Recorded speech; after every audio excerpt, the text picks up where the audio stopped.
I'm writing this by candlelight, and I don't know how much time I have left.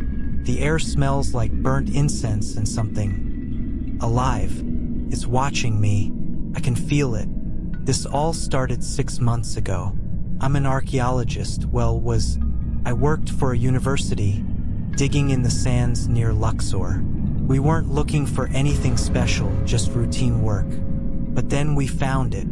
A hidden staircase, buried under centuries of sand. The entrance was sealed with a stone slab covered in hieroglyphs. Most of them were warnings.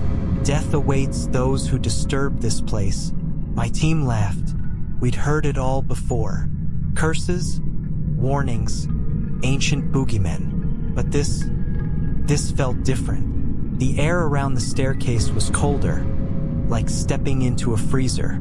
And the deeper we went, the heavier the air felt, like the walls were breathing. At the bottom of the stairs was a chamber.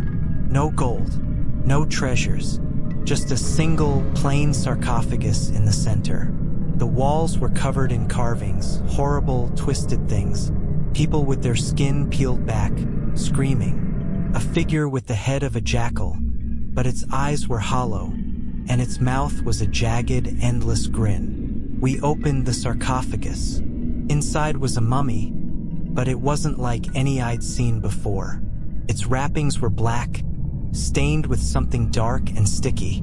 The smell hit us first, rotten meat and sulfur. Then we saw its face.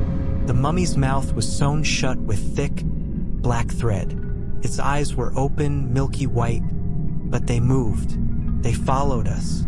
We left quickly after that, sealed the tomb back up. But that night, the dreams started. I was back in the chamber, but the walls were alive. The carvings moved, writhing and screaming. The jackal thing stood in the corner, watching me. Its mouth unhinged, and it whispered, "You shouldn't have come." I woke up screaming. My roommate, Sarah, said I was thrashing so hard she thought I was having a seizure.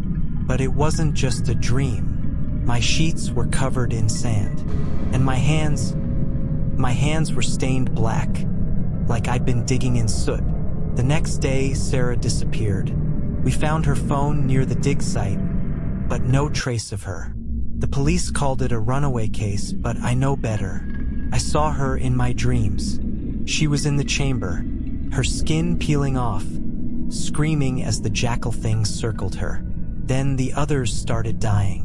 Dr. Hassan, our team leader, was the first. He drowned in his bathtub.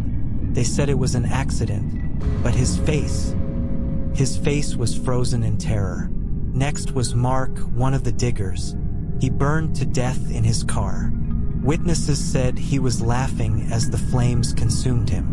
Now it's my turn. The whispers started last night.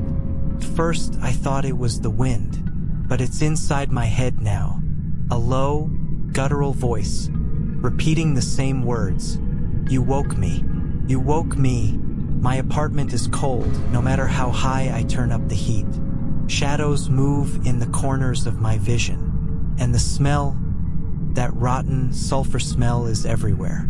I tried to go back to the tomb yesterday, to seal it properly, to beg for forgiveness. But it's gone. The staircase, the chamber, it's like it never existed. The sand is smooth, untouched. I'm writing this because I know I won't make it through the night. The jackal thing is here now, standing in the corner of my room. Its mouth is unstitching itself, thread by thread. Its eyes are glowing, and it's smiling. If you're reading this, don't go looking for that tomb. Don't ignore the warnings. And if you hear scratching at your door, if you smell sulfur, if you feel the air grow cold, don't let it in.